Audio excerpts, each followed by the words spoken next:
Chapter 21, Spring. "Here comes the big shot," said grim-faced Enos. "The new Jew," said Kuba the clown. "The family man," said Ferdy. His cigar flapped in his mouth as he spoke. "The littlest Jew," said Enos. "We are honored by your presence." He stood and bowed to me. Yuri smiled. I no longer slept all the time with the boys. Sometimes, over Uncle Shepsel's objections, I slept at the Milgrams. When I returned to sleep with the boys, they ribbed me. There were mountains of rubble to climb over to reach the braided rug. We slept on top of it now. It was spring. From the moment Mr. Milgram said, "He is now," my identity as a gypsy vanished.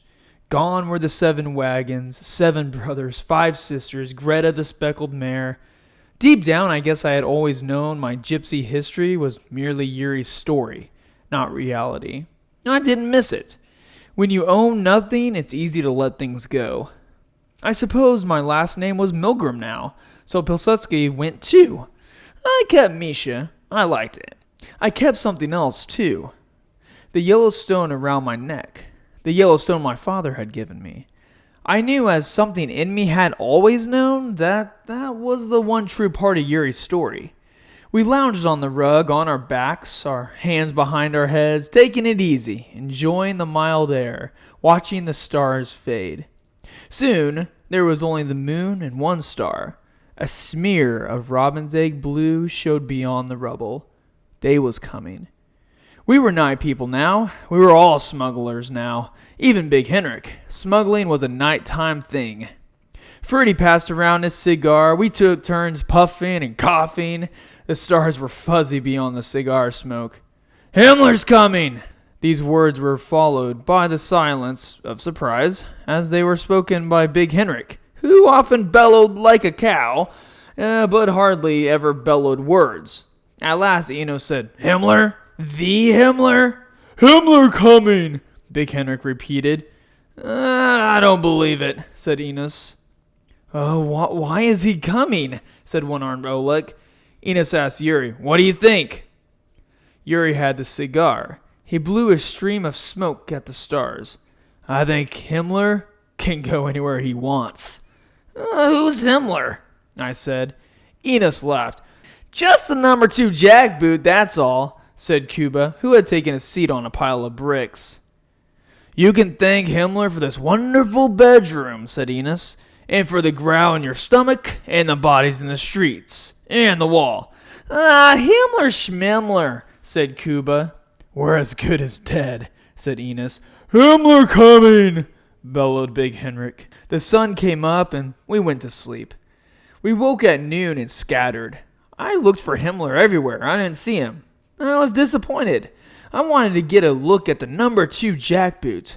I had heard of a man called Hitler, who was the boss of all the jackboots, who were also called Nazis.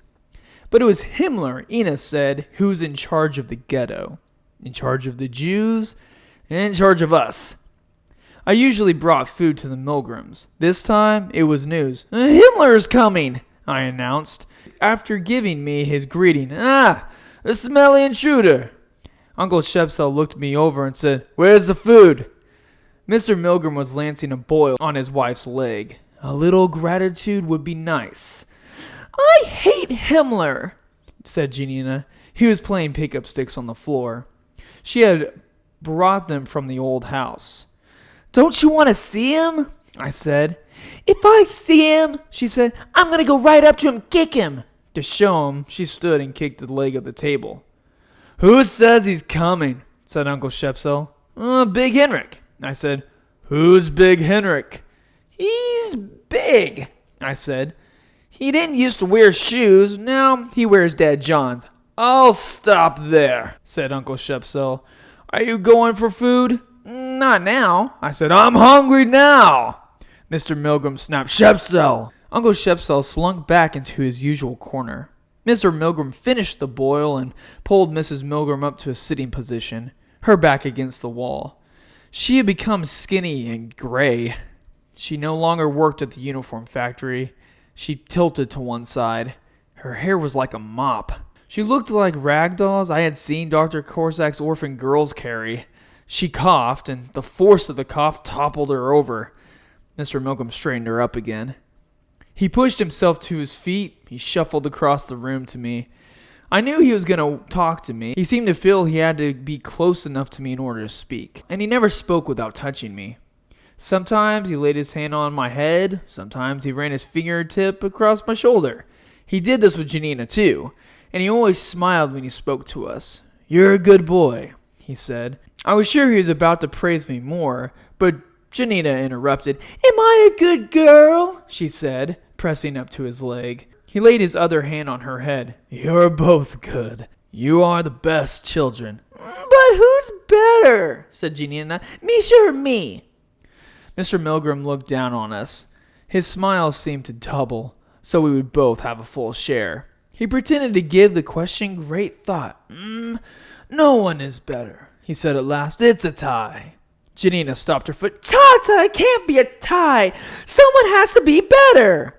"Who says?" said her father. "Tata, I beat Misha all the time when we race." This was a lie. It was I who always won. Janina lied a lot. "And I'm better at pickup sticks." "True. And look," she did a split. "And look." She attempted a headstand. For a few seconds, her feet hung in the air inches above the floor. Her shoes were caked with spring mud, crusty and torn. Her shoes came back down. She stood proudly. "See?" In her mind, she had done a magnificent feat. "I can do that for a whole hour if I want to." Mr. Milgram nodded. "Very impressive. It's still a tie." Janina stomped and squealed. Mr. Milgram raised his finger. She stopped squealing. She started again when he put his finger down. He raised it again. She stopped. "But Tata, you said I'm wonderful. Remember you said that?" "I remember," he said, "and I meant it." Janina stuck out her tongue at me. "I'm wonderful." "And so is he," said Mr. Milgram. "But I'm more wonderful, right, Tata?" "You are both equally wonderful," said Mr. Milgram. "You are each wonderful in your own way." "What way am I wonderful, Tata?"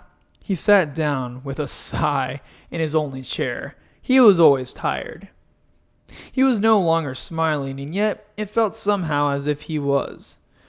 "You," he pressed the tip of her nose with his finger, "are girl wonderful, and he is boy wonderful."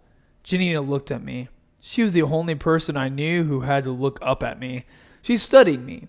She turned back to her father. "But girl wonderful is better than boy wonderful, yes, Tata?" Mr. Milgram slumped into his chair. He wagged his head. He turned Janina around by her shoulders and gave her a gentle pat on the backside. "Go play pickup sticks with Misha," he said. We had just sat down cross-legged on the floor, the pickup sticks between us, when we heard voices in the courtyard. I couldn't make out what they were saying. I went to the window and leaned out. Now I could hear, "Himmler's coming!"